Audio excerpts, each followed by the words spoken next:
Vous avez sans doute entendu parler de la mythique Atlantide. Mais saviez-vous qu'il existe une véritable Atlantide des sables? En 1992, un groupe de chercheurs amateurs et d'archéologues s'est intéressé à une ville perdue nommée Ubar, censée se dissimuler dans les déserts d'Oman. Selon les légendes et les textes anciens, Ubar aurait disparu suite à la colère des dieux envers le souverain de la cité. Pendant des siècles, nul ne parvint à la retrouver, et elle devint davantage un mythe qu'une réalité. Cela dura jusqu'au moment où un duo improbable, un avocat et un cinéaste, s'allia à la NASA. Ils employèrent un système radar capable de percer les épais sables du désert et découvrirent d'anciennes voies de commerciales, compactées par le passage de milliers de chameaux. Imaginez l'odeur. Cette piste les mena aux vestiges d'Ubar, un centre florissant du commerce de l'encens il y a 5000 ans. Substance jadis aussi précieuse que l'or. Ces données furent suffisantes pour engager des explorations sur le terrain. Plus de 40 volontaires retirèrent 200 tonnes de sable du site. Ils découvrirent un ensemble imposant, bien qu'il ne ressemblât guère à une ville. Autrefois, la plupart des Arabes de la région ne vivaient pas dans des maisons au sens traditionnel, mais dans des tentes ouvertes sur les côtés, laissant circuler la brise rafraîchissante. Cependant, au centre de cette ville de tentes se dressait une forteresse, la demeure du roi. La forteresse mise au jour était entourée de 8 murs, chacun d'un demi-mètre d'épaisseur, de 3 mètres de hauteur et d'environ 18 mètres de longueur. À chaque angle se trouvait une tour, d'environ 3 mètres de diamètre et 9 mètres de haut, exactement comme le décrivaient les anciens textes religieux. Ce que le roi, bâtisseur de ce lieu, ignorait, c'est qu'il avait érigé sa forteresse imprenable sur une caverne de calcaire hautement corrosive. Avec le temps, la couche de terre qui recouvrait la forteresse céda, formant un gouffre qui l'engloutit entièrement. De tels gouffres apparaissent lorsque l'eau souterraine érode le substrat rocheux, rendant le sol instable et fragile. Installer une cité au-dessus de cela n'était assurément pas recommandé. Un beau jour, tout s'effondra subitement, et nous n'en avons pris connaissance que récemment. Aïe!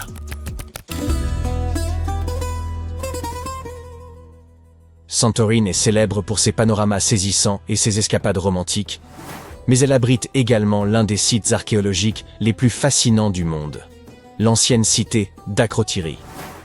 Remontant à plus de 6 ou 7 000 ans, Akrotiri constituait un centre majeur de l'âge du bronze, jusqu'à ce qu'elle soit anéantie par une éruption volcanique. Tout changea pour la ville au XVIe siècle avant notre ère, lorsqu'une série de tremblements de terre la secoua. La cité resta ensevelie sous les cendres volcaniques, à l'instar de Pompéi. La date exacte de l'éruption demeure discutée, bien que certains indices apparaissent dans les motifs de croissance inhabituelle des arbres, datant d'années telles que 587 et 1160 avant notre ère.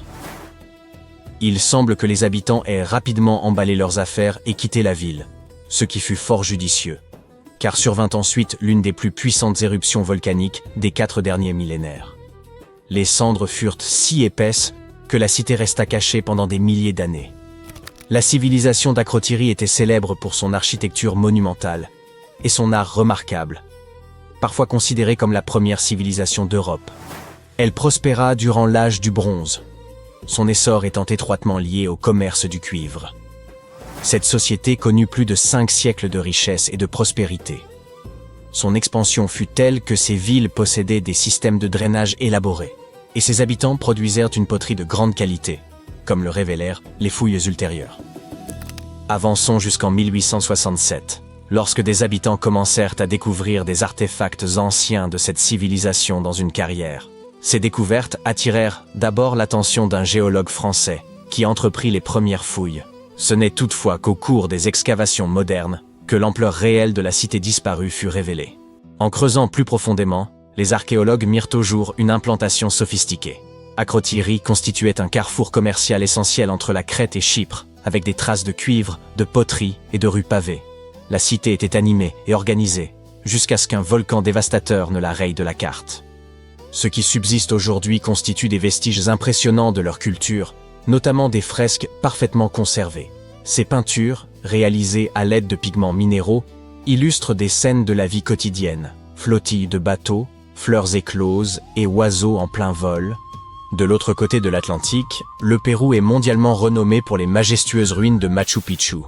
mais il recèle un chapitre moins connu et profondément tragique de son histoire.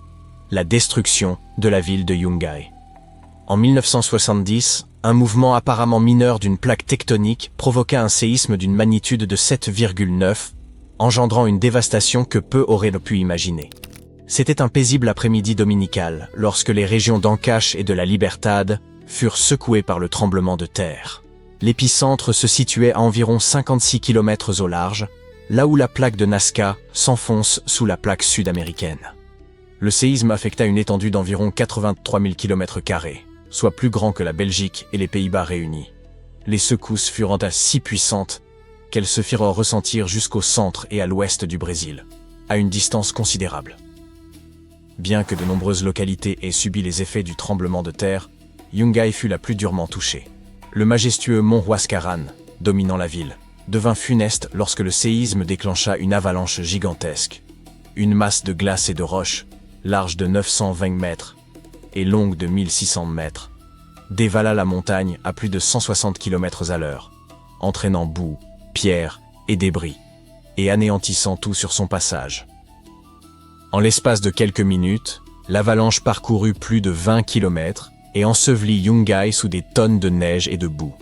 Plus de 25 000 personnes périrent dans cette tragédie, laissant la cité quasiment entièrement recouverte. Les autorités péruviennes ont depuis déclaré ce lieu zone de deuil national, interdisant toute fouille par respect pour les victimes. Ce qui est encore plus remarquable, c'est que quelques survivants parvinrent à se réfugier dans un abri voisin situé sur une petite colline. Certains affirment même que le destin de la ville avait été prédit des années auparavant par un prêtre qui mettait en garde contre la vie à l'ombre d'une montagne si instable. Bien qu'aucune preuve ne puisse confirmer ces dires, ils demeurent ancrés dans la légende locale. Aussi étrange que cela puisse paraître, cette ville américaine repose désormais au fond du lac Shasta. Ce qui importe surtout, c'est de comprendre comment elle s'y est retrouvée. Autrefois, la cité de Kennett, en Californie, comptait 40 saloons, plusieurs dizaines de commerces, un hôtel, un hôpital, une école et un opéra. Aujourd'hui, elle repose à environ 120 mètres sous la surface de l'eau. À l'origine, la ville de Kennett était une communauté minière. Elle attira l'attention en 1852 lorsqu'il fut annoncé que de l'or avait été découvert dans la région. Sa proximité avec le chemin de fer Southern Pacific en fit un lieu prisé par les hommes d'affaires, les cheminots et les milliers de mineurs travaillant dans les sites d'extraction environnants. À son apogée, la ville comptait environ 10 000 habitants. La ville sembla croître trop rapidement, et son économie ne put suivre ce rythme effréné. En 1923, la plus grande mine de Kennett ferma définitivement, fournissant aux autorités le prétexte dont elles avaient besoin. Elles envisagèrent alors la construction d'un barrage dans la région voisine et, en 1935, entamèrent les travaux du barrage de Shasta. Lorsque le lac Shasta commença à se remplir en 1940, l'hôtel et le saloon de l'ancienne ville demeuraient encore debout. Aujourd'hui, toutes les structures restantes reposent dans la partie la plus profonde du lac. Fait des plus surprenants, lors d'une récente sécheresse en Californie, certaines zones de la ville englouties commencèrent à réapparaître. Après presque un siècle sous les eaux, d'anciens ponts, viaducs ferroviaires, tunnels et fondations de la cité émergèrent progressivement des profondeurs boueuses du lac. Stupéfiant, n'est-ce pas? Au fil du temps, les archéologues ont mis au jour une foule de trésors sur les pierres runiques. Malédictions, poèmes, formules magiques protectrices, et même des querelles d'héritage. Pourtant, un artefact norrois récemment exhumé, nommé pierre de Svingerud, ne porte qu'un seul mot. Cela peut sembler bien fade, mais détrompez-vous, il s'agirait peut-être de la plus ancienne pierre runique jamais découverte. Près de 2 millénaires d'existence, et ce n'est pas tout. Les fouilles se poursuivent, et selon ce que l'on découvrira ensuite, elles pourraient révéler des secrets et éclairer le véritable sens de ces mystérieuses runes magiques. Voyons à présent jusqu'où l'on peut réécrire l'histoire connue avec un simple mot gravé dans la pierre. Il y a fort longtemps, durant les premiers siècles de notre ère, les Scandinaves croisèrent la route des Romains.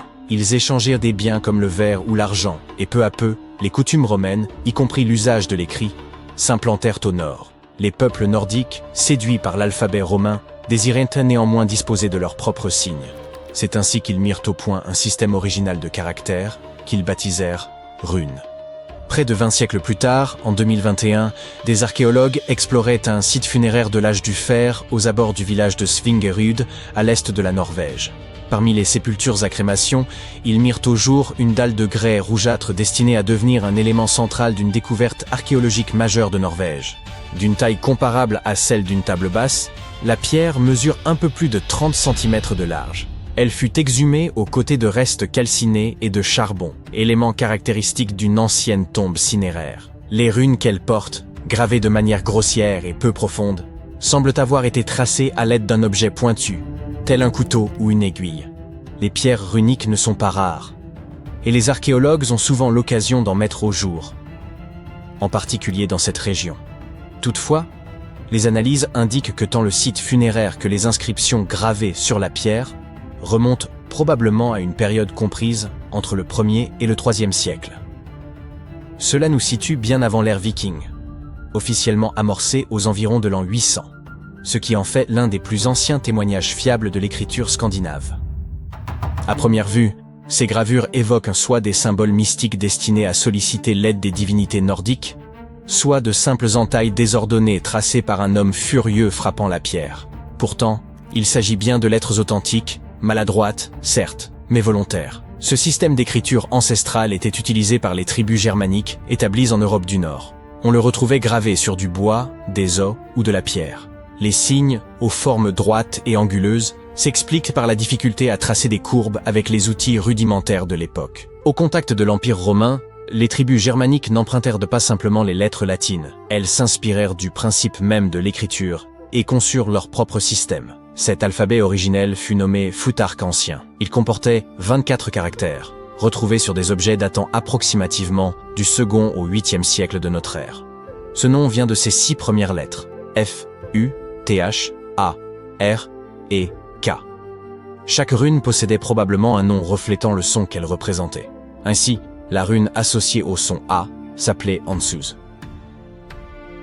Cependant, nul contemporain ne nous a laissé de guide expliquant ces noms. En vérité, la capacité à les lire fut perdue durant des siècles, jusqu'à ce qu'en 1865, le linguiste norvégien Sophus Bugge les déchiffre, en recoupant divers indices. Il étudia les alphabets runiques postérieurs ainsi que des poèmes anciens faisant mention des runes, à la manière d'un enquêteur reconstituant un portrait à partir de témoignages épars. Pour de nombreuses runes, notamment les plus anciennes du Futhark ancien, le sens demeure incertain et sujet à débat. Elle n'était pas connue du grand public, comme en témoigne le fait que seules environ 350 inscriptions nous soient parvenues. Ce manque de diffusion évolua lorsque le proto-norrois se transforma en vieux norrois, la langue des redoutables vikings. L'alphabet fut alors simplifié. Les 24 runes initiales furent réduites à 16, donnant naissance au Futhark récent, bien plus largement utilisé. Les runes n'étaient point pas destinées à la rédaction d'ouvrages ou à la tenue de chroniques quotidiennes. On les retrouvait gravées sur des pierres tombales, des armes ou divers objets usuels. On estime qu'elles servaient à marquer une possession, honorer un défunt, transmettre un message succinct ou encore offrir une protection magique. À leur début, certaines runes revêtaient sans doute une valeur spirituelle ou rituelle particulière. Un aspect fascinant des pierres runiques réside dans leur usage fréquent à des fins d'autopromotion ou de vantardise. Un peu comme un ancien statut publié sur un réseau social, mais gravé dans la pierre. L'un des exemples les plus parlants est une pierre du XIe siècle commandée par un certain Wigmund, qui s'y désigne lui-même comme « le plus malin des hommes ». Il précise même qu'il était capitaine de navire et s'est assuré que nul n'ignore ses faits de son vivant. Dans le poème norrois Havamal, Odin raconte s'être suspendu à l'arbre du monde durant 9 nuits, transpercé d'une lance afin d'acquérir la connaissance des runes. Cela illustre la puissance mystique que l'on attribuait à ces signes. Il n'est donc guère surprenant que le mot « rune » dérive d'un terme proto-germanique signifiant « secret » ou « murmure ». On dit souvent que les mots détiennent un pouvoir, et pour les anciennes tribus germaniques, ce pouvoir revêtait une véritable dimension magique. Voilà pourquoi il importe de savoir à quel moment cette magie est née, et la pierre de Svingerud peut nous éclairer, car il ne s'agit pas seulement de connaître la date de son inscription, mais aussi d'en comprendre le contenu, l'emplacement et le contexte. Le lieu de sa découverte constitue déjà un site archéologique majeur, renommé pour ses trouvailles remarquables, notamment le célèbre casque de Geirmundbu, seul casque viking jamais retrouvé en Norvège. La pierre avait été déposée dans une fosse de crémation, aux côtés des restes d'un adulte et de quelques effets personnels. Grâce à l'analyse du charbon et des fragments osseux, les chercheurs ont pu déterminer son ancienneté, en recourant à la datation au radiocarbone. La pierre de Svingerud n'est nullement le premier artefact nordique ancien portant des runes découverts par les archéologues, loin de là. Les gens gravaient autrefois des runes sur divers objets du quotidien. Peignes, bijoux, couteaux. Certains spécimens pourraient même être d'un âge comparable. D'autres fragments comportent également des runes, mais sont souvent brisés, dispersés ou impossibles à dater précisément. Toutefois, la datation au radiocarbone a permis de confirmer que la pierre de Svingerud constituait à ce jour la plus ancienne pierre runique connue. L'inscription qu'elle porte suggère une fonction rituelle et peut-être même un message adressé aux défunts. L'inscription est brève, un seul mot, Idiberög. Son sens exact demeure inconnu. La portion la plus lisible mentionne Idibera et la majorité des spécialistes estiment qu'il s'agit vraisemblablement d'un nom propre. Peut-être une forme génitive, signifiant Didibera ou appartenant à Idibera. Il pourrait donc s'agir du nom de la personne ensevelie ou de celui d'une figure honorée. Il est fort probable qu'il s'agisse d'un prénom féminin, ce qui ferait d'Idibera la première femme connue à avoir été associée à l'écriture runique. Les chercheurs estiment aujourd'hui que la pierre de Svingerud appartenait à un monument plus grand. Ils ont mis au jour plus d'une douzaine de fragments de grès éparpillés parmi plusieurs tombes du site.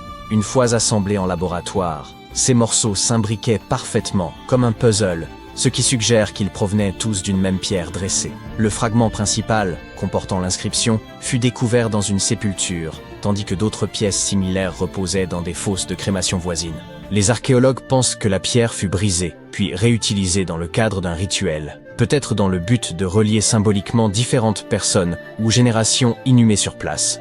Au lieu de signaler une seule sépulture, elle aurait d'abord servi de mémorial, avant d'être redistribuée dans d'autres tombes comme geste rituel. Certains avancent même que ces runes auraient été gravées par des individus distincts à différentes époques. Modeste en apparence, la pierre de Svingerud n'en demeure pas moins un jalon essentiel. Étant la plus ancienne pierre runique connue dans un contexte archéologique sécurisé, elle pourrait éclairer les origines mêmes de l'écriture dans le nord de l'Europe.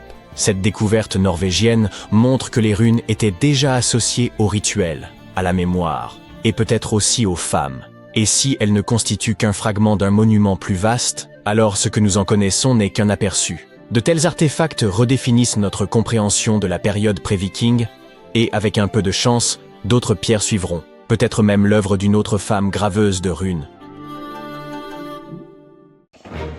En 1912, les journaux britanniques s'enthousiasmaient pour une affirmation audacieuse. Les premiers humains seraient apparus en Grande-Bretagne et non en Afrique. L'impression était celle d'une histoire réécrite de fond en comble, et l'adhésion fut générale. Les foules applaudirent, les savants célébrèrent l'événement, et le petit village de Piltdown, dans le Sussex, devint soudain le centre de ce qui fut présenté comme la plus grande découverte de l'histoire de l'évolution.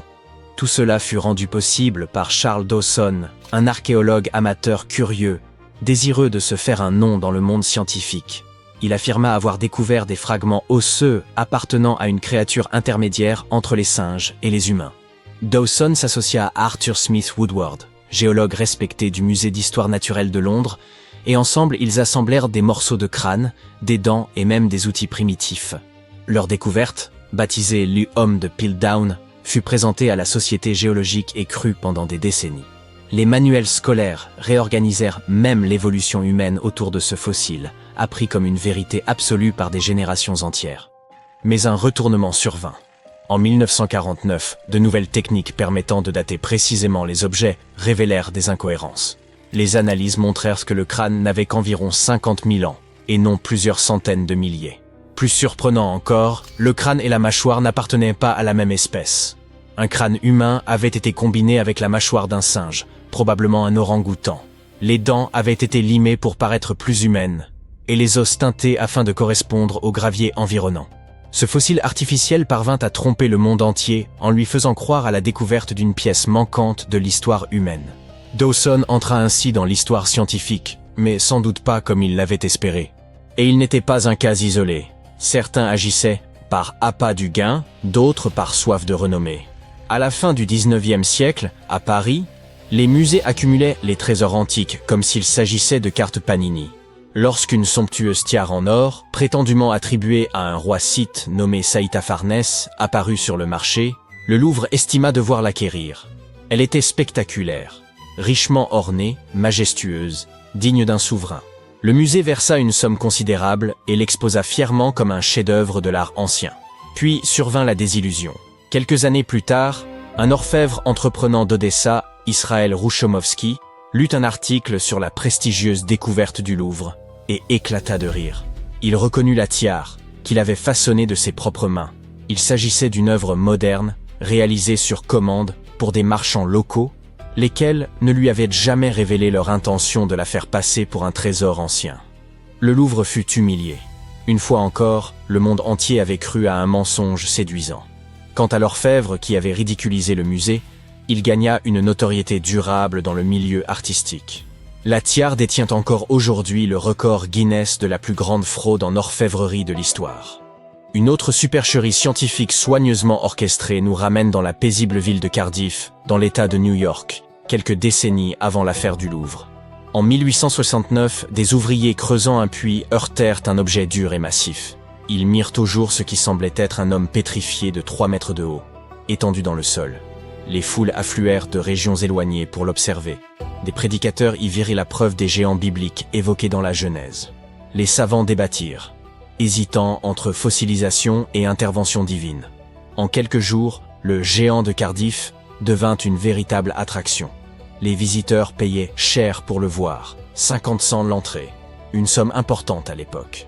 On découvrit plus tard qu'un certain George Hull avait sculpté ce géant dans du gypse à la suite d'une dispute avec un révérend méthodiste. Hull voulait démontrer à quel point il était facile de duper les foules, en particulier les croyants, contrairement à lui. Il enterra donc le faux géant, et l'expérience réussit au-delà de ses attentes. Même après la révélation de la fraude par des experts, le public continua d'affluer par désir d'y croire. Au fil du temps, le géant changea plusieurs fois de propriétaire. Il est aujourd'hui exposé au musée Fenimore Farm and Country Village, à Cooperstown dans l'État de New York. En parlant de musée, vous avez peut-être déjà aperçu ces crânes de cristal qui scintillent sous la lumière, présentés comme des objets sacrés issus de temples mésoaméricains. Oui, ceux popularisés par un film d'Indiana Jones, associés à des pouvoirs aztèques anciens ou même à une énergie extraterrestre. Pendant longtemps, les musées les exposèrent avec fierté, jusqu'à ce que des chercheurs du British Museum et du Smithsonian entreprennent de les examiner de près. Leurs conclusions mirent alors fin au mythe. Ils établirent que ces crânes avaient été façonnés à l'aide d'outils rotatifs modernes et d'abrasifs inconnus des anciens sculpteurs. Autrement dit, ils furent fabriqués au XIXe ou XXe siècle à l'aide de machines contemporaines et réussirent à tromper le monde entier. Il ne s'agissait ni de messages divins, ni de vestiges de civilisation venus de l'espace, mais simplement de presse-papier luxueux qui persuadèrent bien des gens de l'existence de prétendus pouvoirs anciens. Faisons maintenant un bond de plusieurs décennies vers une époque plus proche de la nôtre. Dans les années 1960, l'université de Yale révéla ce qui semblait être une découverte capable de réécrire l'histoire. Une carte du XVe siècle représentant l'Amérique du Nord sous le nom de Vinland. Cela impliquait que les Vikings avaient cartographié le continent bien avant Christophe Colomb. Les titres de presse furent sensationnels. L'idée avait quelque chose de romanesque. Des explorateurs traversant des mers glacées des siècles avant que l'Europe ne sache même que l'Amérique existait. Pourtant, un détail posait problème. Le parchemin était bien médiéval, mais pas l'encre. Des décennies d'analyse montrèrent qu'elle contenait du dioxyde de titane, un pigment mis au point au XXe siècle. En 2021, Yale le confirma officiellement. La carte de Vinland était une contrefaçon moderne, tracée sur un parchemin ancien pour paraître authentique. Elle ne témoignait pas du génie viking, mais plutôt de l'ingéniosité humaine d'un côté et de notre crédulité de l'autre. Et lorsqu'il est question de persuasion, l'effort est moindre lorsqu'une source réputée comme National Geographic relaie l'information, n'est-ce pas? En 1999, le magazine présenta ce qu'il pensait être la découverte ultime, un fossile reliant les dinosaures aux oiseaux. Baptisé Archaeoraptor, il devait transformer notre compréhension de l'évolution. Provenant de Chine, il semblait parfait au premier regard. Une queue de dinosaure, des ailes d'oiseau et des os racontant l'histoire de l'apparition du vol. Mais rapidement, des doutes apparurent parmi les paléontologues. Les os ne s'alignaient pas correctement. Des scanners révélèrent alors la vérité. Le fossile avait été assemblé à partir de morceaux appartenant à des espèces différentes. Une queue de dinosaure issue d'un fossile, un corps d'oiseau provenant d'un autre. Quelqu'un avait littéralement composé un spécimen de Frankenstein pour en accroître la valeur. L'embarras fut considérable, en particulier pour National Geographic, qui avait construit tout un récit autour d'infos que le public voulait croire authentiques. Si vous pensez que les canulars scientifiques appartiennent au passé grâce aux technologies du XXIe siècle, voici une surprise. En 2020, le musée de la Bible à Washington fit une confession retentissante. Les 16 fragments de sa prestigieuse collection des manuscrits de la mer morte étaient tous des faux modernes. Des millions avaient été dépensés pour acquérir ce qui était censé être des textes sacrés vieux de 2000 ans, avant de découvrir qu'ils avaient été réalisés sur du parchemin ancien, mais peints avec une encre moderne. La fraude était si sophistiquée que même des experts s'étaient laissés tromper dans un premier temps. Des analyses approfondies finirent toutefois par lever le doute. Ces reliques n'avaient rien de sacré. L'enjeu ne se limitait pas à l'argent, mais touchait à la foi. Des milliers de visiteurs s'étaient tenus devant ces vitrines, éprouvant admiration, respect et sentiment de connexion, avant d'apprendre qu'ils avaient été confrontés à une supercherie. Et pour finir, voici sans doute l'une des impostures dites les plus glaçantes. En 2000, une momie apparut au Pakistan, présentée comme celle d'une princesse perse ancienne de 2600 ans, fille de Xerxès Ier. Elle fut découverte dans un sarcophage doré, enveloppé de vêtements d'or. Son visage, remarquablement conservé, troubla les archéologues qui restèrent médusés. Pourtant, quelque chose semblait clocher. Des scanners, des analyses linguistiques et une datation au carbone révélèrent une vérité effroyable. La momie n'était pas antique. Il s'agissait d'une femme moderne, probablement tuée, puis momifiée afin d'être vendue comme une fausse relique. L'affaire bascula brutalement de la fascination au drame et bouleversa de nombreuses personnes. Ce qui devait être un miracle royal se révéla être un crime infâme et un mensonge de plus. Toutes ces histoires ont un point commun, l'espoir. Les êtres humains veulent croire. Ils cherchent à toucher le passé et à trouver des preuves qui les reliaient à quelque chose de plus vaste. Qu'il s'agisse de savants en quête du chaînon manquant, de musées avides de renommée ou de croyants en quête de preuves de leur foi, tous aspirent à l'émerveillement.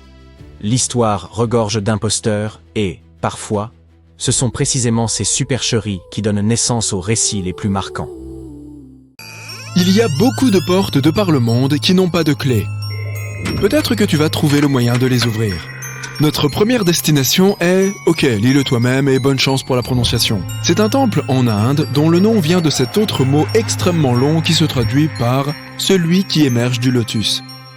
Ce temple est l'un des lieux les plus connus et les plus sacrés de l'Inde. C'est l'un des 108 temples du courant de l'hindouisme qui s'appelle comme ça. C'est un courant particulièrement ancien dont on trouve les premières traces dans des textes tamouls du VIe siècle. On en revient à notre époque. En 2011, suite à une plainte, la Cour suprême indienne a décidé de recenser les objets de valeur conservés dans le temple parce qu'ils avaient été informés que l'endroit pouvait avoir été abusivement exploité. Pour ce faire, ils ont dû ouvrir toutes ces portes qui étaient restées fermées pendant des siècles. La commission a ainsi découvert 6 gigantesques caveaux secrets dans lesquels étaient cachés d'inestimables trésors.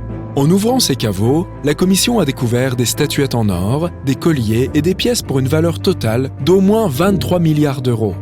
Les officiers ont aussi découvert des costumes de cérémonie, des noix de coco en or incrustées de bijoux et de gros diamants.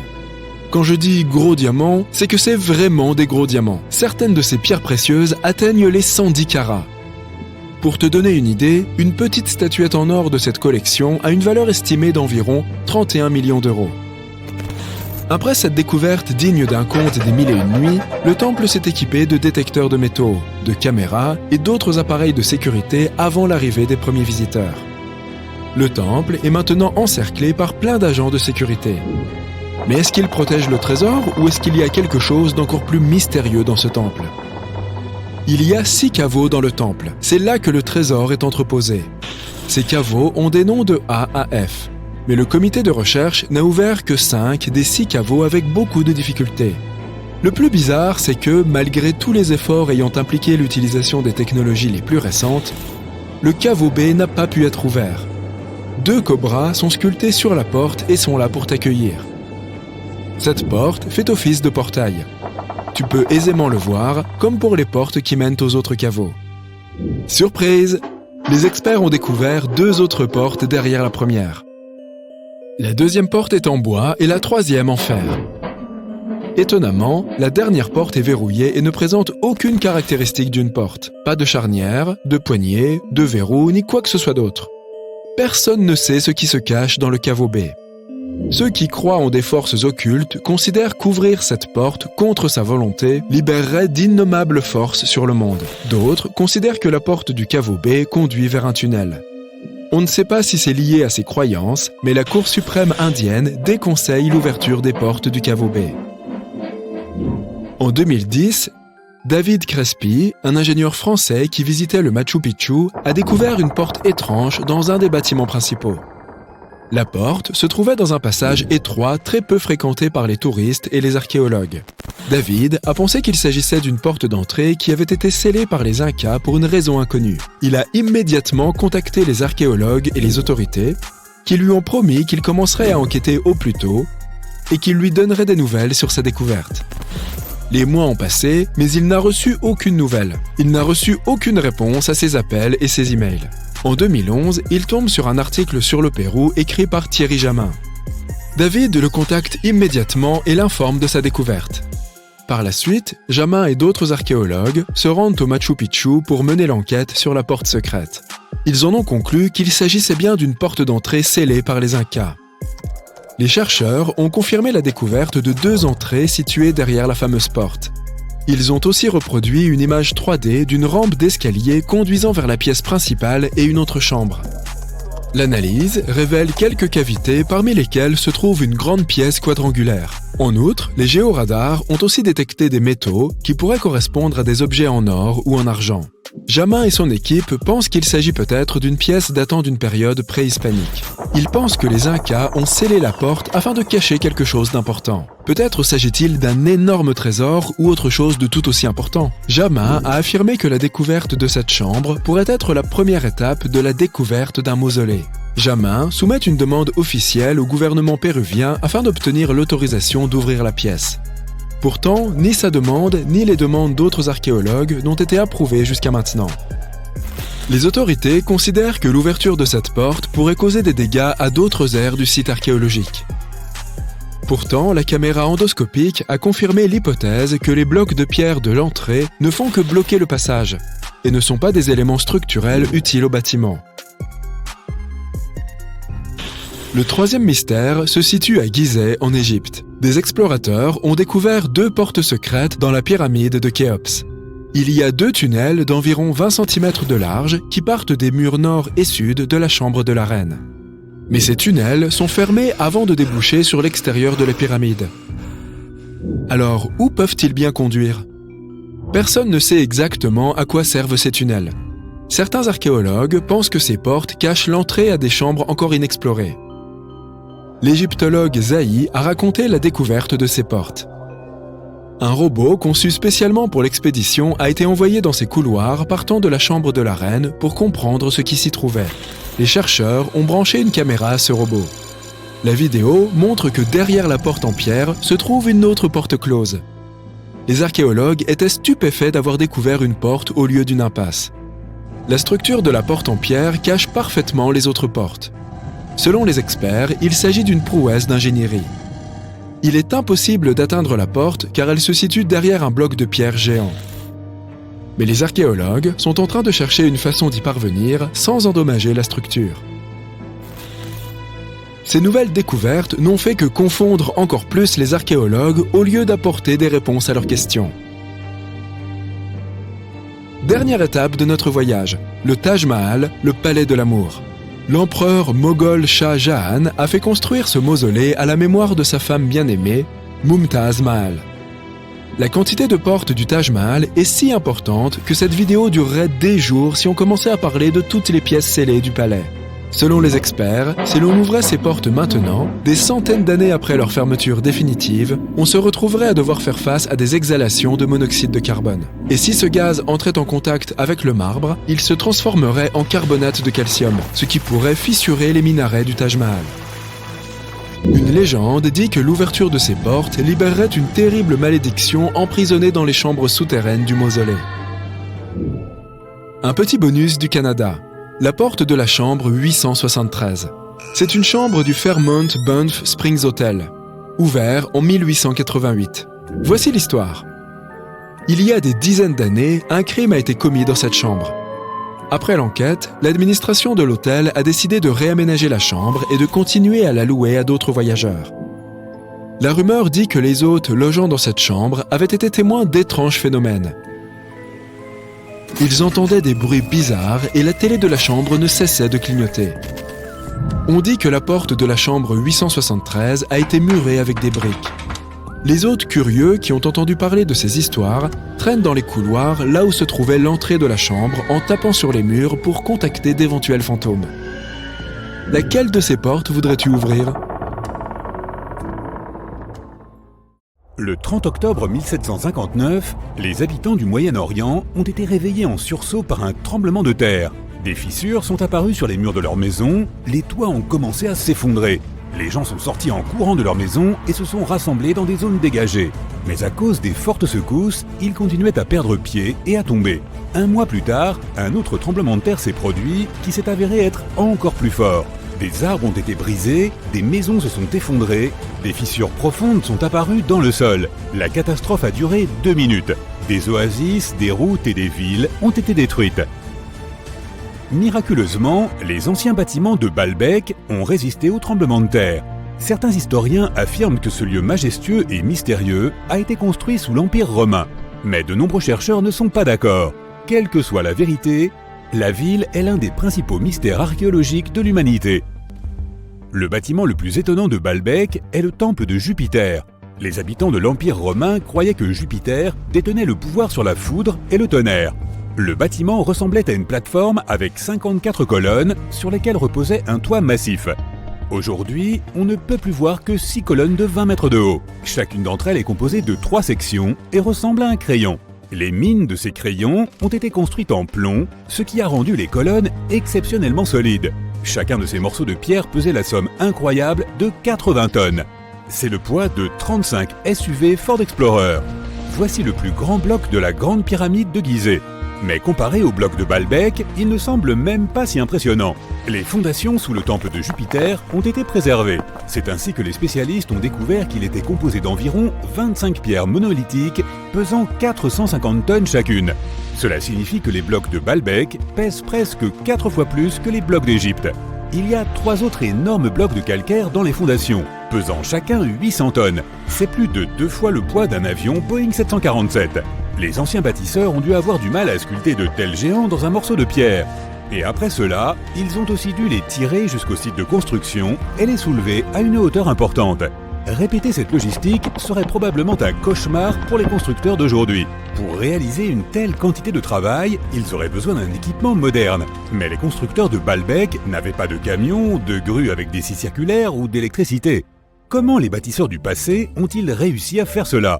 Les scientifiques ont une théorie qui inclut des cordes, des treuils et des systèmes de levier. Naturellement, les ingénieurs du passé ont fabriqué tous ces gadgets en bois. À environ 900 mètres des ruines du complexe du temple se trouve une carrière. Les archéologues supposent que c'est là que les pierres de la construction ont été taillées. Ils y ont trouvé un bloc de calcaire qui semblait être trop grand, même pour cet endroit incroyable. Le monolithe a été baptisé la Pierre du Sud. Il mesurait 20 mètres de long sur 4 mètres de large. Les anciens bâtisseurs n'ont pas eu le temps de le séparer complètement de sa roche-mère. Un groupe de scientifiques autrichiens a estimé que ce morceau de calcaire pesait plus de 1000 tonnes, soit l'équivalent de 3 avions Boeing ou 160 éléphants d'Afrique. Une autre surprise attendait les archéologues près de la Pierre du Sud. C'était un deuxième monolithe pesant plus de 1200 tonnes.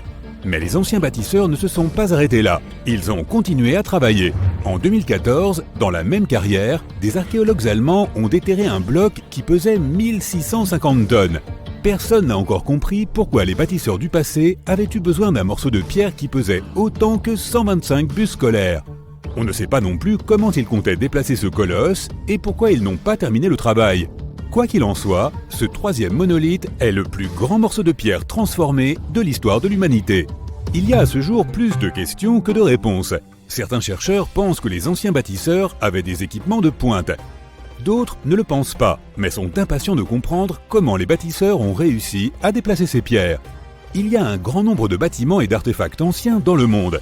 Beaucoup d'entre eux rendent encore les chercheurs perplexes. Près de la pyramide de Djeser, en Égypte, les archéologues ont découvert un réseau de tunnels. Cet endroit s'appelle le Sérapéum. Il contient 24 sarcophages pesant de 70 à 100 tonnes. Les boîtes géantes ont été sculptées dans un seul morceau de granit et recouverts de lourds couvercles. Les sarcophages sont parfaitement symétriques. Au toucher, leurs parois sont aussi lisses que du verre. Même avec notre niveau actuel de technologie, c'est très difficile à réaliser. Mais les anciens Égyptiens ont réussi cet exploit. La coupe de Lycurgue est un artefact inestimable et un exemple de nanotechnologie ancienne. Elle est faite d'un verre qui peut changer de couleur. Si tu mets une source de lumière devant la coupe, elle devient verte. Si la lumière est derrière la coupe, elle devient rouge foncé.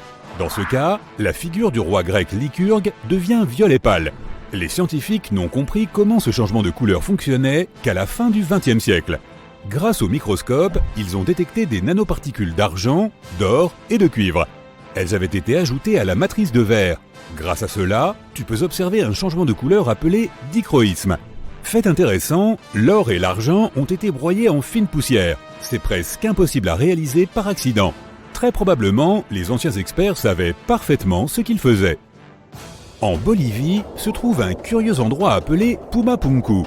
On dirait que d'anciens géants y ont joué avec un énorme jeu de construction. Et après le jeu, ils ont oublié de remettre les pièces dans la boîte.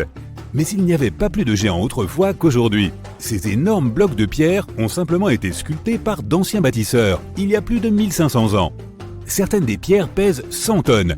Les blocs ont été apportés à une altitude de près de 3900 mètres depuis la carrière située à 95 km du site de construction.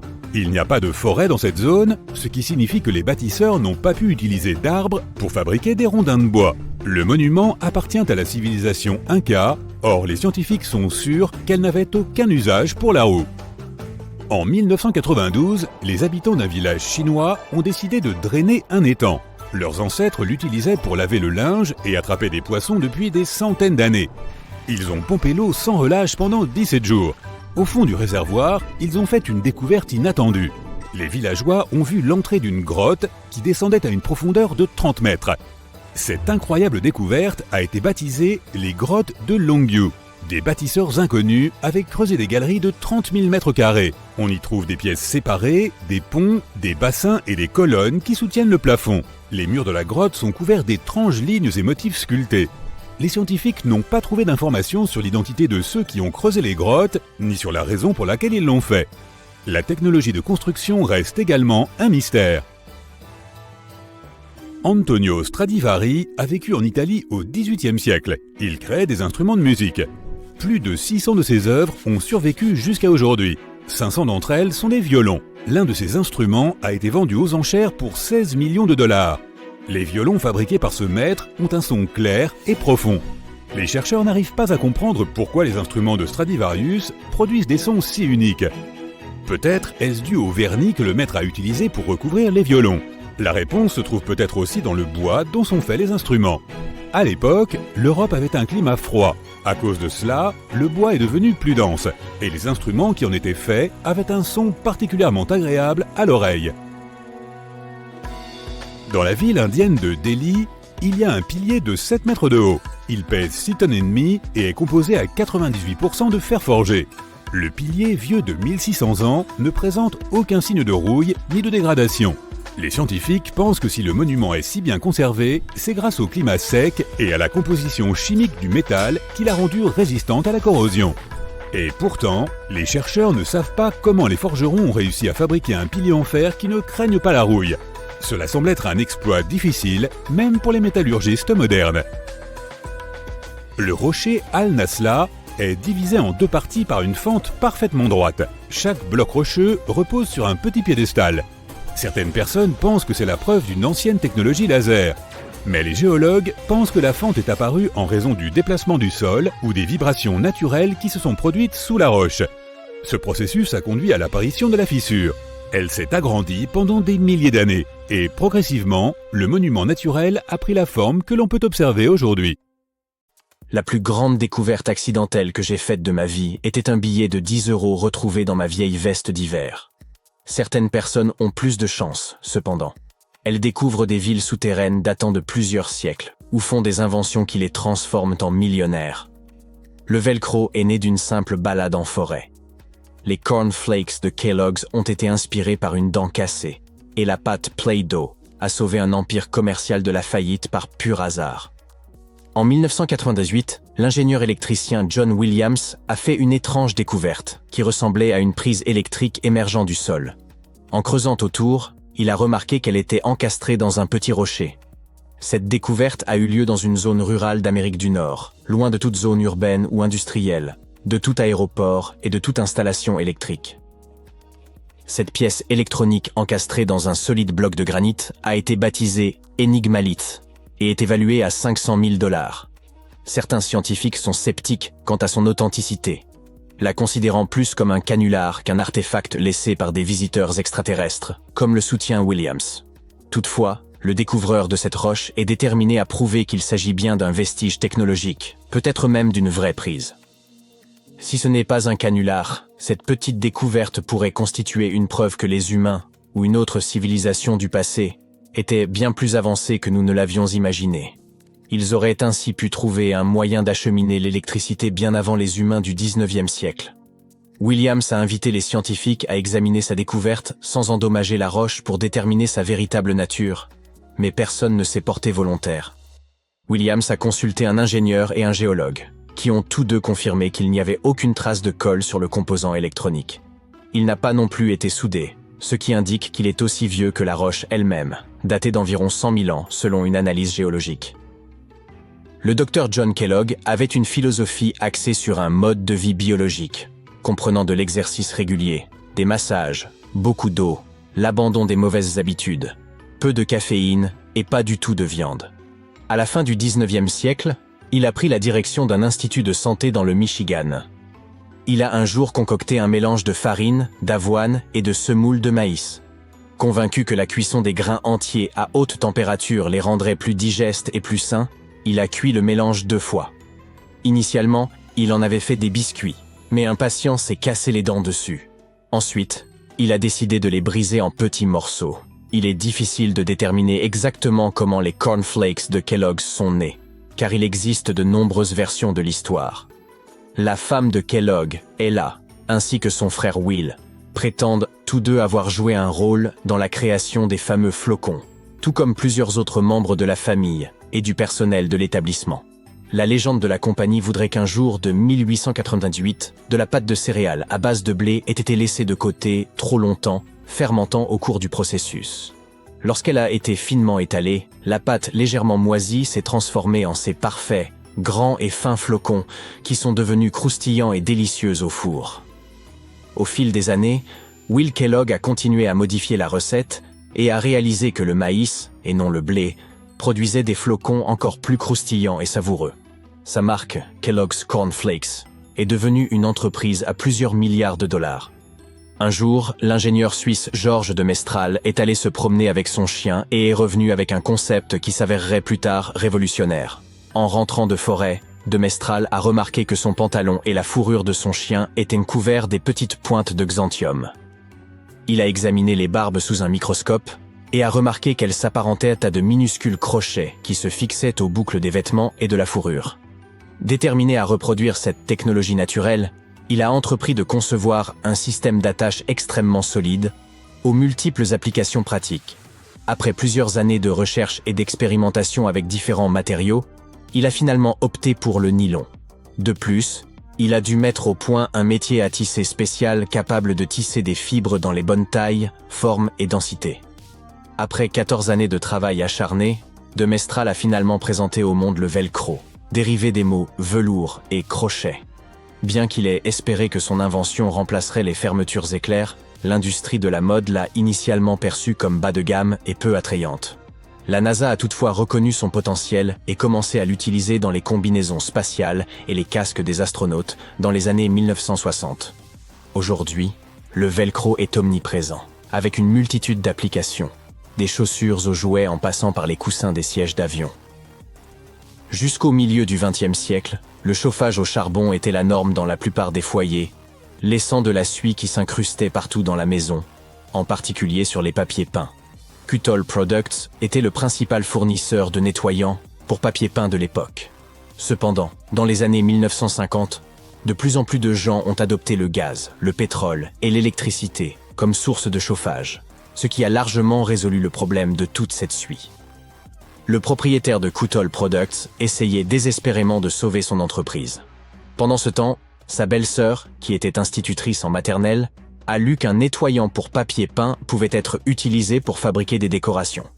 La pâte à modeler traditionnelle était trop difficile à manipuler pour ses élèves. C'est ainsi qu'elle a décidé d'expérimenter avec ce matériau. Et ça a très bien fonctionné. Elle a partagé sa découverte avec ses proches et a proposé un nom pour ce nouveau produit. Play-Doh. Avec la société Kuttol au bord de la faillite, c'était l'opportunité idéale pour une reconversion. Rapidement, des grands magasins comme Macy's et Marshall Field ont montré de l'intérêt pour ce nouveau jouet et ont commencé à le distribuer. Au début, la Play-Doh n'existait qu'en blanc, mais elle a rapidement été déclinée en rouge, bleu et jaune. Ils ont apporté plusieurs modifications à la recette originale, mais la composition de base reste largement la même que celle utilisée pour nettoyer le papier peint. Une légende urbaine affirme que si vous prenez toute la pâte à modeler Play-Doh jamais produite et la faites passer dans leur machine, vous obtiendrez un serpent assez long pour enrouler la planète 300 fois. Un Turc rénovait sa maison lorsqu'il a abattu une cloison de sa cave à coups de masse. À sa grande surprise, il a découvert un tunnel caché derrière le mur qui conduisait à une ancienne ville souterraine. Ce tunnel conduisait vers d'autres passages, des salles et des chambres. Cela s'est avéré être un complexe souterrain entier de 18 étages, dépourvu d'habitants et depuis longtemps abandonné. C'était la cité de Derinkuyu, conçue il y a des milliers d'années pour accueillir jusqu'à 20 000 personnes. Quiconque l'a construite a fait preuve d'une grande maîtrise, car creuser des tunnels dans cette roche tendre présente des risques d'effondrement considérables. Aucun des étages de Derinkuyu ne s'est jamais effondré. La ville était équipée d'un système de ventilation sophistiqué, comprenant plus de 15 000 puits d'aération. Les niveaux supérieurs bénéficièrent de la meilleure ventilation et étaient réservés aux chambres et aux espaces de vie. Les niveaux inférieurs servaient principalement au stockage, mais comportaient également des oubliettes. Entre les deux se trouvaient des espaces dédiés au bétail, une école, un couvent et de petites églises. John Martin, un professeur de sylviculture, se promenait une nuit dans une forêt du Wisconsin.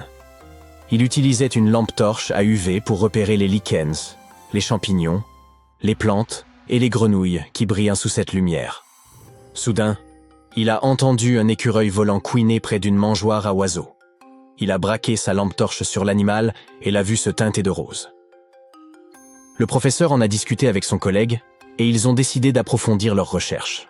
Ils ont examiné les peaux d'écureuils volants conservées dans des musées pour déterminer si cette lueur rose était un phénomène courant. Il s'est avéré que presque tous les spécimens d'écureuils volants qu'ils ont examinés présentaient cette fluorescence. En revanche, les écureuils ordinaires n'en présentaient aucune.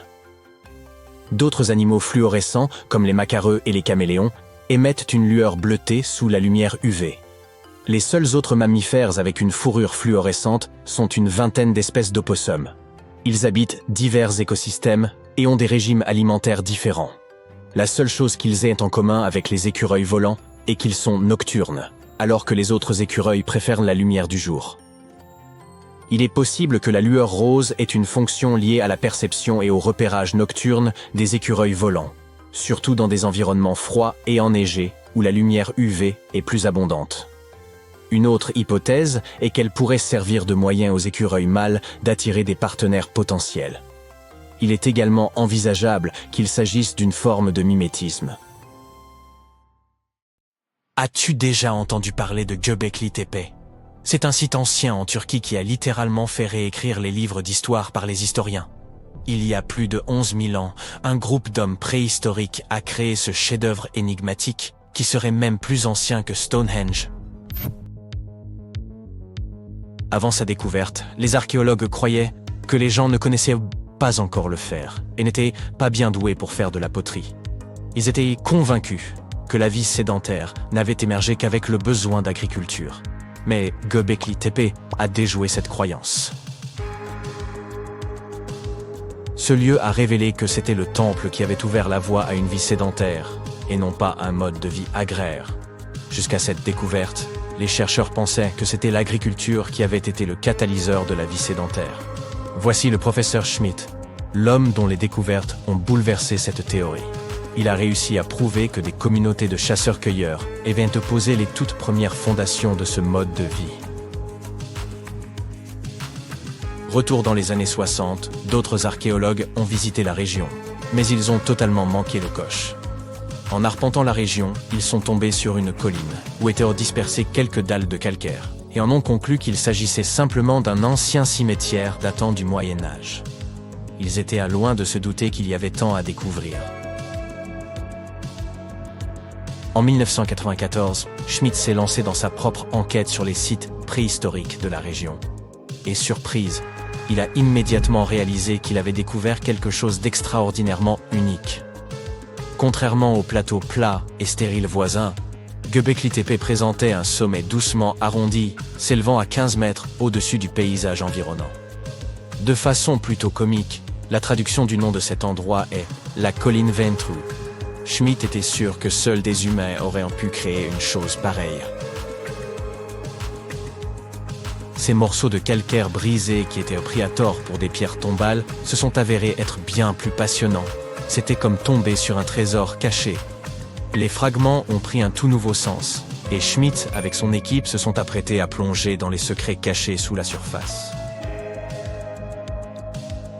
À leur grande surprise, ils n'ont trouvé aucune trace d'habitation. Pas de foyer pour cuisiner, pas de maison, et aucun de ces adorables bibelots d'argile communément trouvés dans des sites voisins du même âge.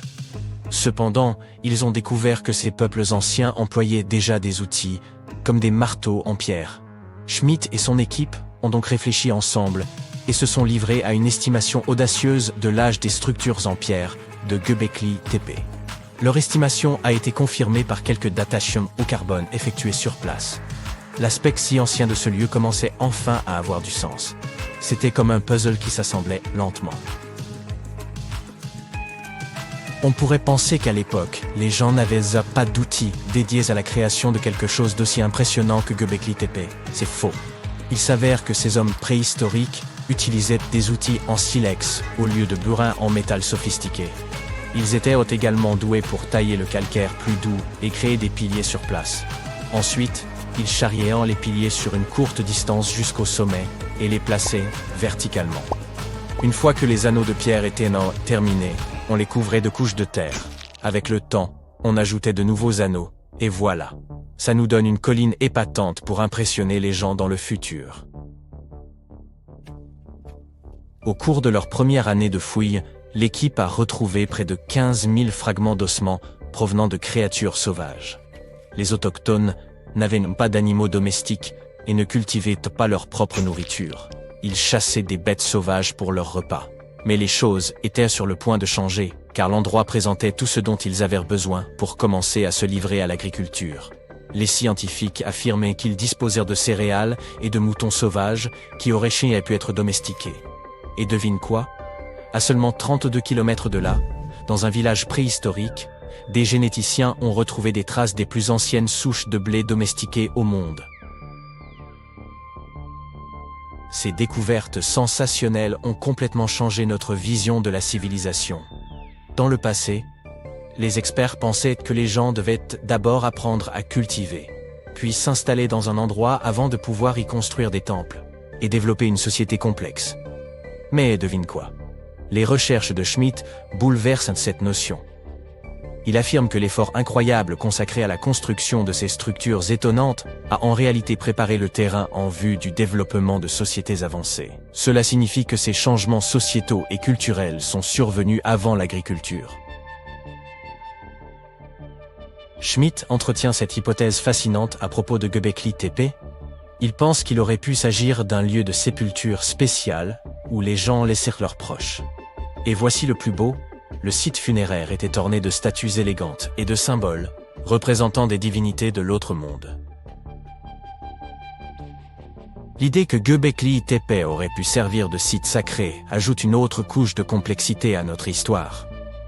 Alors que le véritable intérêt du site peut nous échapper, les réflexions de Schmitt nous invitent à considérer le lien profond qui unit la vie et l'au-delà et le respect que ces sociétés de chasseurs-cueilleurs auraient peut-être nourri pour leurs défunts ancêtres. Maintenant, évoquons les stars du spectacle. Les fascinantes colonnes en forme de T qui dominent Göbekli Tepe. Ces structures mystérieuses mesurent de 3 à 6 mètres de hauteur et représentent très probablement des figures humaines stylisées. Mais l'une d'elles se distingue du reste. Un bas-relief de lion en 3 dimensions. Cette représentation stimule vraiment notre imagination. Pourquoi ? Parce qu'elle suggère la possibilité que des lions aient erré en Anatolie durant la période néolithique. Ces pierres levées sont disposées en cercle et placées dans des fosses rectangulaires. Chaque cercle a une configuration similaire. 2 grands piliers en forme de T au centre, entourés de piliers légèrement plus petits, orientés vers l'intérieur. Tu parles d'un arrangement élégant. Ces imposants piliers atteignent les 5 mètres et pèsent entre 7 et 10 tonnes. Certains d'entre eux sont simples et épurés, tandis que d'autres sont de véritables œuvres d'art avec des gravures complexes. Les renards, les scorpions et les vautours prennent vie, rampent et se tordent sur les côtés des piliers. Mais il n'y a pas que des animaux qui soient représentés sur ces pierres. Certains piliers portent des formes abstraites représentant des hommes et même de petites gravures figurant des vêtements. Certains d'entre eux ont même des ceintures. Enfin, il y a un pilier qui se démarque des autres, comme une véritable rockstar. Ce très ancien pilier de pierre suggère qu'une comète se serait écrasée sur Terre. Cela s'est produit pendant une période froide qui a duré environ un millénaire. Des études antérieures, examinant les carottes de glace du Groenland, avaient déjà évoqué cette théorie de la comète. Mais maintenant, les gravures de Göbekli Tepe la confirment. Les gravures de ces piliers sont comme une bande dessinée historique. Elles montrent même une figure humaine sans tête. Les chercheurs ont traité ces images par ordinateur et ont découvert leur lien avec les constellations, ce qui indique que ce temple aurait pu être un ancien observatoire. C'est comme si nos ancêtres essayaient de documenter cet événement cataclysmique de leur manière unique. Les archéologues fouillent et analysent Göbekli Tepe depuis le milieu des années 90, révélant couche après couche d'histoire et nous fournissant une compréhension plus profonde des relations complexes qui régissaient les premières sociétés. Et ils n'ont aucune intention de s'arrêter pour les 150 années à venir. Qui sait ce qu'on trouvera encore ? Car vois-tu, Göbekli Tepe a été uniquement considéré comme un site rituel, sans signe d'activité domestique. On nous a laissé croire que l'absence d'eau signifiait qu'il ne pouvait pas supporter de communautés semi-sédentaires. Mais les chercheurs pensent qu'il est temps de secouer les choses et d'approcher Göbekli Tepe avec un regard neuf. Il pourrait être bénéfique de remettre en question ce que nous croyions auparavant et d'utiliser de nouvelles preuves et différentes façons de penser. Ainsi, il pourrait y avoir un groupe de personnes vivantes dans cette région qui ne restaient pas au même endroit tout le temps. Ils se déplaçaient un peu mais avaient tout de même une culture propre, vivant dans la région de manière semi-sédentaire. Göbekli Tepe n'est pas seulement l'emplacement d'un temple unique, mais aussi d'une incroyable collection de plus de 20 structures anciennes. À mesure que les archéologues sondent les profondeurs de cette merveille, ils en comprennent la disposition unique, avec 2 points focaux proéminents au cœur de chaque fondation, complétés par des structures plus petites et des murs de partage. Ce qui était encore plus fou, c'est que l'on compte également plus de 200 obélisques dans les parages. Tu connais la phrase de Stephen Hawking ? La meilleure preuve que nous ayons que les voyages dans le temps ne sont pas possibles et ne le seront jamais, c'est que nous n'avons jamais été envahis par des hordes de touristes venus du futur. Mais que se passerait-il si ces visiteurs voyageaient bien jusqu'à notre époque, mais qu'ils le faisaient en cachette ? Il se peut même que tu aies déjà rencontré l'un d'entre eux. Découvrons les voyageurs du temps les plus célèbres. Je te présente Orin. C'est un cyborg qui nous vient de l'année 2050 pour empêcher la prochaine fin du monde. En 2020, il est apparu dans une émission de télévision où il a dit que le monde entier était à l'intérieur de la matrice. Il a ensuite fait la une des journaux et a donné une interview à une chaîne YouTube populaire. Pour prouver qu'il était bien un cyborg, il a fait une démonstration de sa voix robotique, qui pourrait tout aussi bien être fabriquée à l'aide d'un simple programme informatique.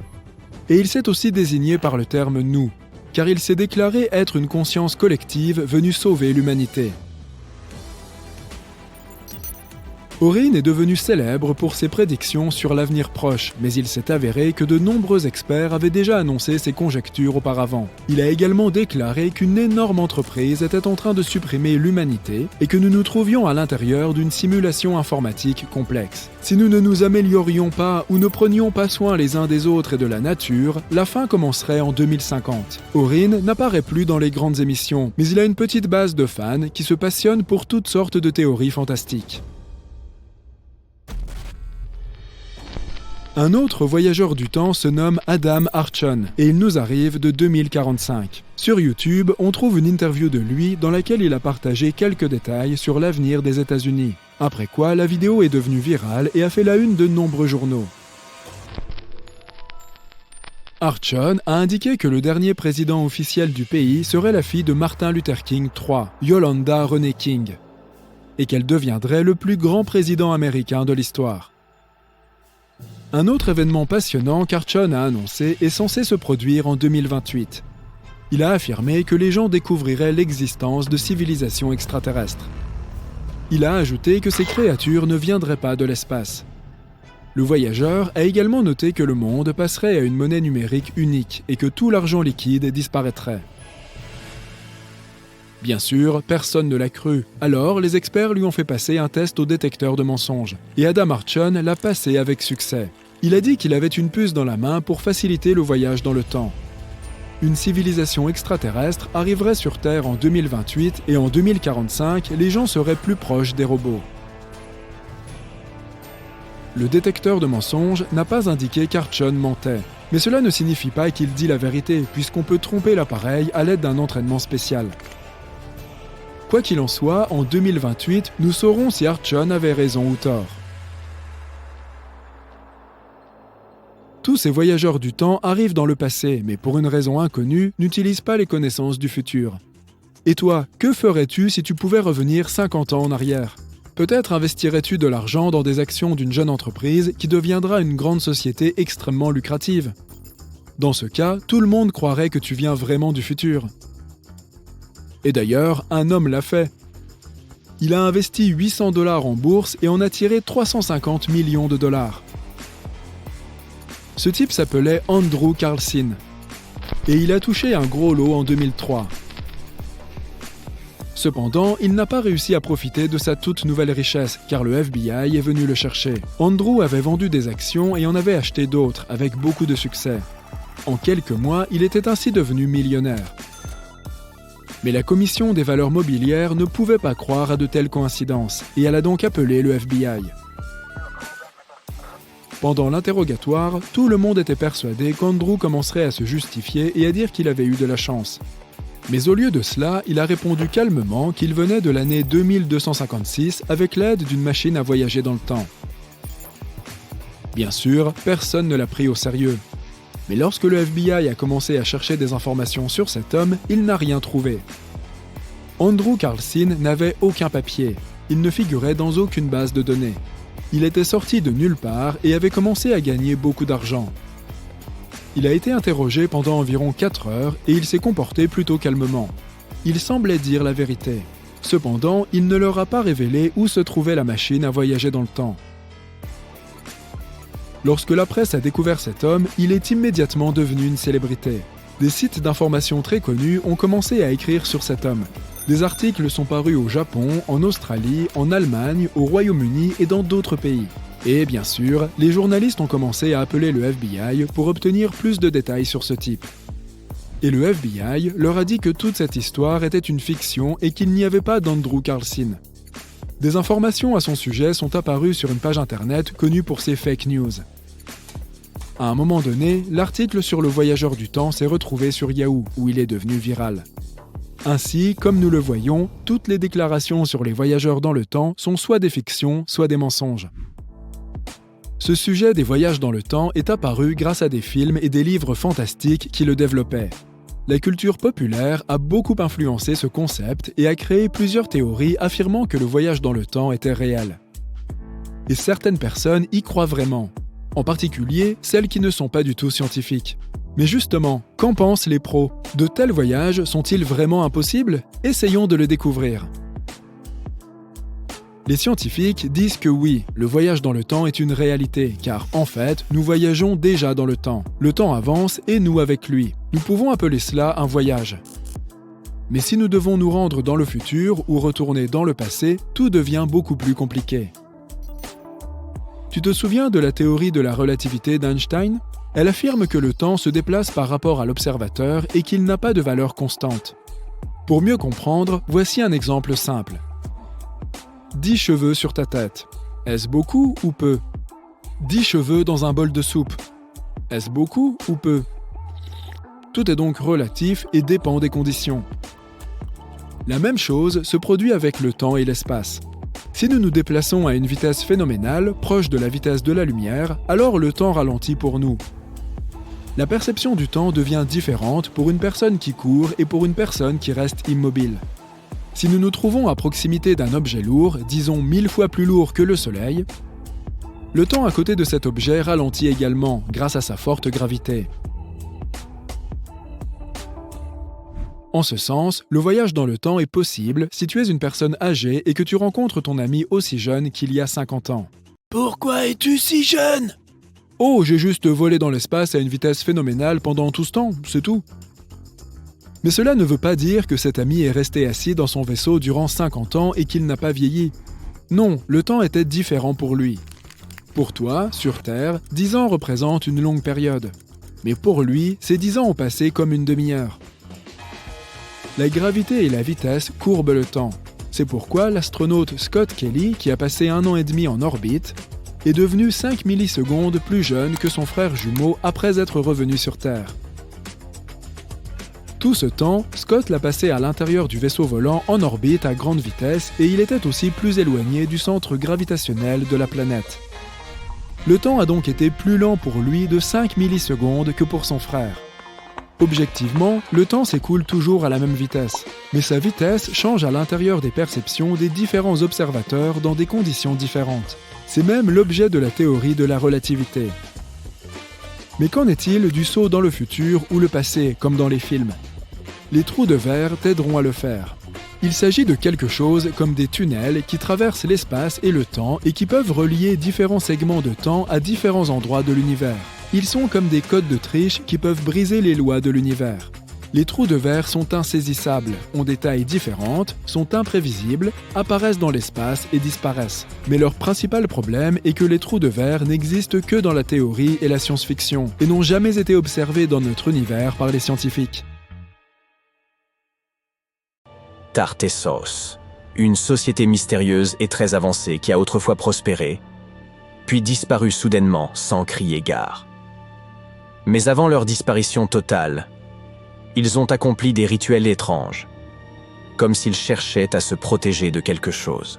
Qu'a-t-il bien pu leur arriver? Essayons de le découvrir ensemble. Nous nous rendons dans le sud-ouest de l'Espagne, il y a environ 2500 ans. Autrefois se trouvait ici une splendide cité, le centre de commerce de Tartessos. Imaginez un temple au cœur d'une ville désertée, un édifice monumental de 2 étages à couper le souffle. Une puissante odeur de viande grillée emplit l'air et la fumée s'élève haut dans le ciel, embaumant tout le sanctuaire. Le soleil s'est déjà couché. Il est temps de se préparer pour le rituel. Nous pénétrons dans l'ancienne salle monumentale. À l'intérieur, des centaines de personnes se rassemblent autour d'une longue table en bois, ornée de poteries délicates et de bols faits de bronze. Ils boivent et festoient. Ces gens s'amusent bien plus que les animaux à l'extérieur du bâtiment qui sont en train d'être préparés pour le rituel.